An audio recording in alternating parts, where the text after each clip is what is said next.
चलिए आज बात करते हैं उस एक चीज के बारे में जो हमारी धरती को पूरे ब्रह्मांड में सबसे खास बनाती है। मतलब जरा सोचिए, इतने सारे ग्रह हैं, खरबों तारे हैं, पर हमारी पृथ्वी में ऐसा क्या है जो कहीं और नहीं है? वो चीज है जिंदगी।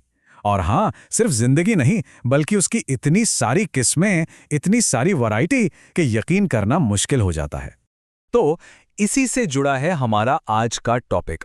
सबसे पहले समझते हैं कि ये जैव विविधता या जिसे हम बायोडायवर्सिटी कहते हैं आखिर है क्या और क्यों इसे जीवन का जाल कहा जाता है। ये जो कुछ भी हम अपने आसपास देख रहे हैं ना, ये कोई एक दो दिन की कहानी नहीं है। ये नतीजा है 3.5 अरब साल के लंबे सफर का, इवोल्यूशन का। तो फिर बायोडायवर्सिटी का मतलब क्या हुआ? बहुत सिंपल है।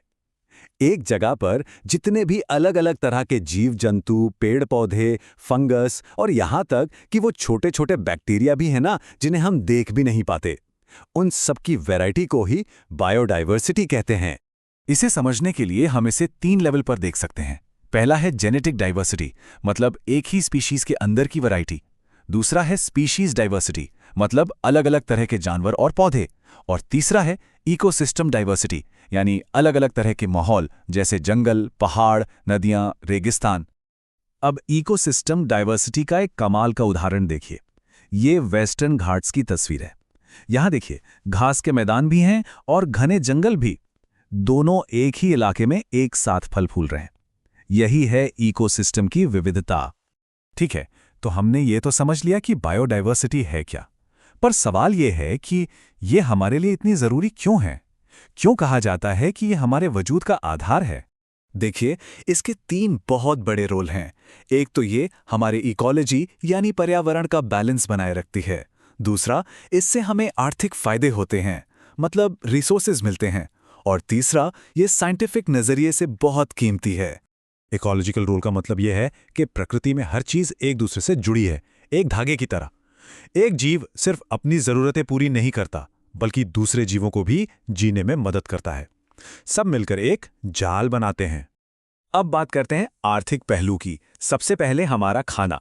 हम जो भी खाते हैं वो सब बायोडायवर्सिटी की ही देन है। और जितनी ज्यादा तरह की फसलें होंगी, उतनी ही हमारी फूड सिक्योरिटी मजबूत होगी।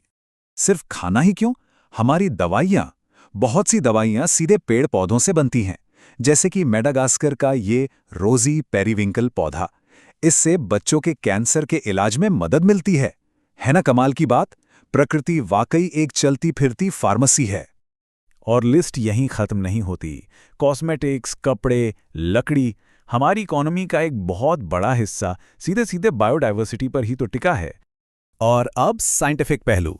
जरा सोचिए, बायोडायवर्सिटी एक जीती जागती लाइब्रेरी की तरह है। हर प्रजाति, हर स्पीशीज एक किताब है जिसमें जिंदगी के शुरू होने के और भविष्य में इसके कैसे बदलने के राज छुपे हैं। लेकिन एक बहुत बड़ी और गंभीर समस्या है।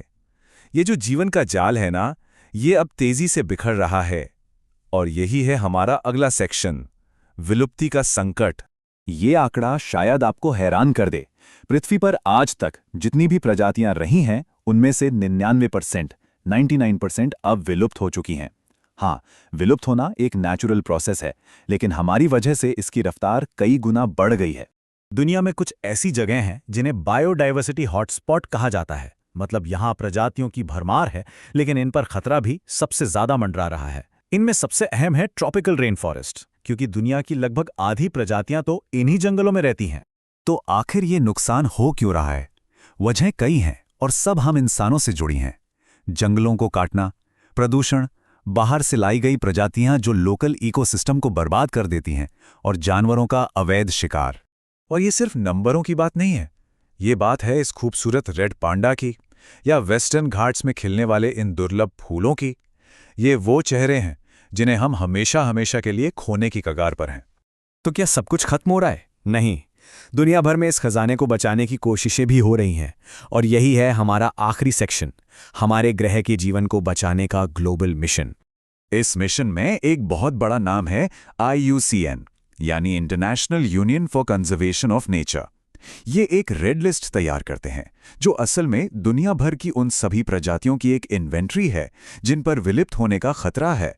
ये रेड लिस्ट खतरे के लेवल के हिसाब से प्रजातियों को अलग अलग कैटेगरी में रखती हैं, जैसे रेयर यानी जो बहुत कम बची हैं, वल्नरेबल यानी जिन पर खतरा मंडरा रहा है, और एंडेंजर्ड यानी जो विलुप्त होने के बिल्कुल कगार पर खड़ी हैं। तो किया क्या जा रहा है? कई सारी स्ट्रैटेजीज हैं। एंडेंजर्ड स्पीशीज को सीधे तौर पर प्रोटेक्ट करना, उनके रहने की जगहों यानी हैबिटेट्स को बचाना, वाइल्ड लाइफ के गैर कानूनी व्यापार पर रोक लगाना, और सबसे ज़रूरी, लोकल लोगों को संरक्षण के काम में साथ लेकर चलना। और अब आखिर में एक सवाल जो हम सबको खुद से पूछना चाहिए। हर प्रजाति को इस धरती पर रहने का उतना ही हक है जितना हमें है। अगर हमारी वजह से उनका वजूद खतरे में पड़ सकता है, तो क्या उन्हें बचाना हमारी नैतिक जिम्मेदारी नहीं है? इस पर ज़रूर सोचिएगा।